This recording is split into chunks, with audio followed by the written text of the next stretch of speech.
Hey, what's up, y'all? Back with another early access review. Today we're taking a look at Towerborne, a side-scrolling action-adventure RPG. I want to say thank you to Xbox for supplying this channel with the game code. Now, developers describe this as a new kind of loot brawler combining side-scrolling combat with action RPG loot progression and endless customization.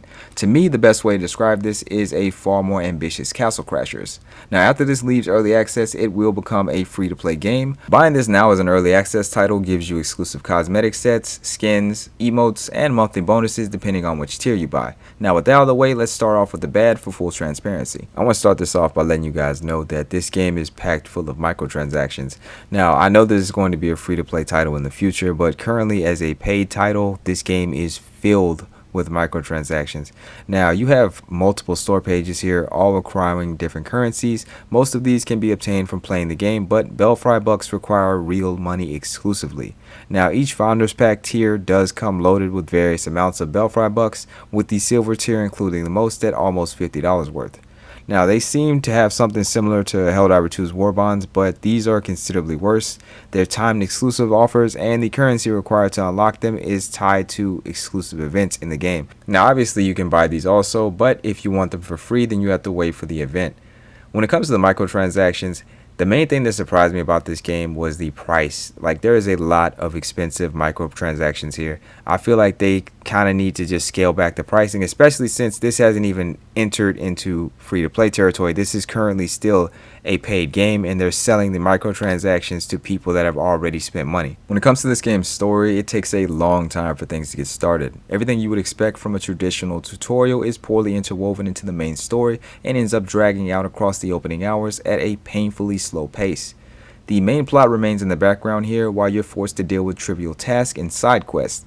Now, there is no voice acting here also, and the bulk of the story is delivered in text-based dialogue. Overall, this is a very repetitive, grind-heavy game. You'll spend most of your time here running across the map to talk to people or killing mobs of enemies in missions. Both get old quickly as most early encounters devolve into button mashing. The tile system used for the world map further amplifies the repetition here. You have to complete various missions to unlock tiles and progress further across the world map to access the main quest. All of these missions have one map per biome and consist of killing mobs and escort or defense missions. Now, there are randomly generated environmental hazards and enemy placement here, but it still all starts to feel the same after a while.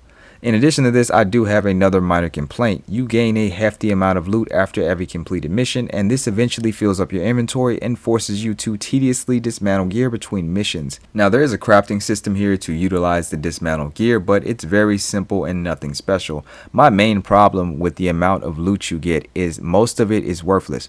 For every one item you get that's going to replace something that you're wearing, you get like 6 or 7 worthless items that are just given to you for the sole purpose of dismantlement, and it just becomes busy work. Now, when it comes to the social element of Towerborne, it's severely lacking as well. As of right now, the only way to interact with other players is through emotes and stickers. There is currently no text or voice chat in game. And lastly, I experienced a few crashes while recording alongside some occasional frame rate dips. Aside from that, everything else ran fine for an early access title. This is pretty well optimized, but they still have a few kinks to work out. Alright, now let's transition into the good. I really like the vibrant, tranquil art style and feel of this game. It has a very relaxed vibe to it.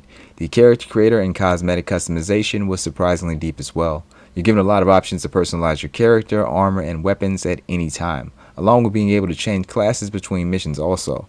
Overall, there are a lot of things here that you wouldn't expect from a traditional side-scroller, like a large amount of upgradable loot, aspects that can be slotted, armor sets, and gear scores. This all gives you a great level of dynamic build variety between each loadout and class. When it comes to gameplay, this is a very easy and accessible co-op beat-em-up. The Xbox version currently supports local co-op, while the PC version is expected to receive this feature sometime after release. There is also adjustable difficulty settings through the multiple danger levels of each mission for players seeking a challenge. And in order to unlock higher danger levels, you need to complete danger license trials. These are special combat missions that give you access to higher difficulty areas of the map upon completion. This gives the game the boost in difficulty that it desperately needed, in my opinion. There's an impressive amount of skills to unlock for each class here, along with the inclusion of animation cancels and air juggling combos. This all gives the combat some depth once you get deeper into the game. Towerborne really shines as a multiplayer title. 4 players make missions a lot more fun and chaotic, while the social elements make it easy to find people to play with. Towerborne has 2 online hubs, Belfry and the world map, both of which let you see actual players and interact with them. In closing, I'm going to say wait for this to release as a free-to-play title. Now, I did enjoy this game. There's definitely some fun to be had here. I love the art style. But ultimately, what you're doing is you're paying to beta test a free-to-play game. Now, you do get a decent amount of cosmetics and swag from the Founders Packs. But in my honest opinion, I think that it's not priced accurately. And I feel the same way about the microtransactions within the game. I feel like things are a bit inflated here when it comes to the price.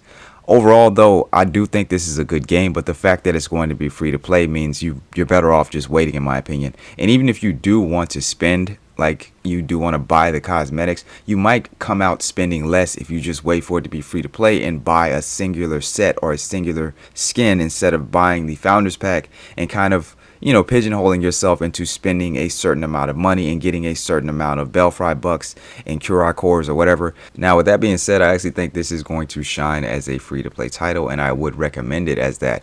Hopefully, y'all enjoyed the video. Like, comment, subscribe. I'll definitely be back with another one. Peace.